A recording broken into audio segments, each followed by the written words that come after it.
జనవరి 2. మీ పేరులు పరలోకమందు వ్రాయబడి ఉన్నవని సంతోషించుడి. లూకాసు వార్త 10వ అధ్యాయం 17 నుండి 20 వచనం వరకు.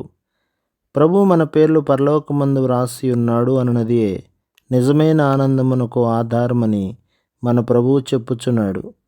నిజమైన పరసంబంధమైన ఆనందమునకు ఆధారం ఇదే సత్యం మనకు చెప్పనశక్యమును మహిమాయుక్తమునైన ఆనందమును కలిగించును. అనగా ఆ ఆనందమును ఎవరునూ మన యొద్ద నుండి తీసివేయలేరు. ఇదే ఆనందము యొక్క ప్రారంభం. హింస కానీ, వ్యాధి కానీ, దారిద్ర్యం కానీ, శ్రమ కానీ మరి ఏది ఇట్టి ఆనందమును తీసివేయజాలదు. యేసుక్రీస్తు ప్రభు జీవగ్రంథమందు నీ పేరు వ్రాసి ఉన్నాడా? మేకులు గుర్చబడిన తన చేతులతో వ్రాసి ఉన్నాడా? లేని ఎడల నీ పాపముల విషయమై పశ్చాత్తాపడుము. ఆయన రక్తములో కడుగబడుము.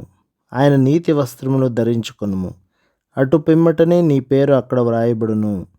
దయచేసి ఆలస్యం చేయకుండా మీ పేరులు జీవగ్రంథమందు వ్రాయబడినట్లు నిశ్చయపరచుకొనుడి. ఆయన రక్షణా వస్త్రమును నాకు ధరింపచేసి ఉన్నాడు.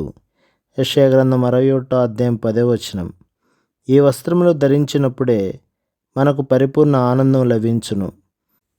ఎక్కడున్నను సజీవుడైన దేవునికి మొరపెట్టుటకు ధైర్యము, స్వాతంత్రతను కలిగించును. అది మన ప్రభు యొక్క నీతి, జీవమై ఉన్నది.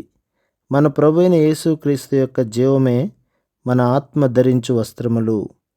మనం ఆయనను స్వంత రక్షకునిగా అంగీకరించినప్పుడే మనం వాటిని ధరించగలుగుదాం.